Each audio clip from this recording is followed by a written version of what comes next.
السلام علیکم ویورز، آپ دیکھ رہے ہیں کسٹمر گائیڈ اور آج ہم بات کریں گے راست آئی ڈی کے حوالے سے، جو کہ اسٹیٹ بینک آف پاکستان کا ایک انیشیٹو ہے جس کے ذریعے آپ فنڈ ٹرانسفر کر سکتے ہیں کسی بھی فنانشل ادارے میں، کسی بھی بینک میں، وہ بھی بغیر چارجز کے۔ اس کو آپ اپنے موبائل اپلیکیشن میں یوز کر سکتے ہیں یا پھر اوور دا کاؤنٹر بھی یہ فیسلٹی بعض بینکوں نے جاری کر دی ہے اور کچھ میں ابھی کام ہو رہا ہے۔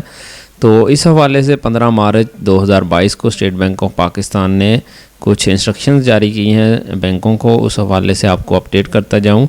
کہ یہاں پہ جو اسٹیٹ بینک آف پاکستان نے Raast person to person payment service کے حوالے سے اس میں کچھ چینجز کی ہیں۔ پہلے اس کی جو لمٹ تھی اس کے بارے میں ڈیفائن نہیں کیا گیا تھا، لیکن اب اسٹیٹ بینک آف پاکستان نے اس میں کہا ہے کہ کم از کم جو لمٹ ہوگی وہ 2 لاکھ روپے، یعنی کہ اگر آپ کسی ایک بینک سے دوسرے بینک میں راست سسٹم کے ذریعے پیمنٹ کرنا چاہتے ہیں تو آپ ایک وقت میں کم از کم 2 لاکھ یا اس سے زیادہ کی پیمنٹ کر سکتے ہیں۔ اس سے کم بھی کر سکتے ہیں، مثال کے طور پر اگر آپ 2000 روپے یا 20,000 بھیجنا چاہتے ہیں وہ بھی بھیج سکتے ہیں، لیکن اس کی جو منیمم لمٹ ہے 2 لاکھ روپے ہے۔ اور اس کی اسٹیٹ بینک کی جانب سے کوئی لمٹ نہیں ہے، لیکن جو بینکوں کو انسٹرکشن جاری کی گئی ہے کہ منیمم 2 لاکھ ہو اور اس سے زیادہ بھی آپ سیٹ کر سکتے ہیں اپنے کسٹمر کی پروفائل دیکھتے ہوئے۔ اور اس میں جو کسٹمر کو aggregate inter bank fund transfer کی لمٹ ہوتی ہے IBFT، وہ راست پیمنٹ سسٹم میں بھی وہی ہوگی، اس سے کم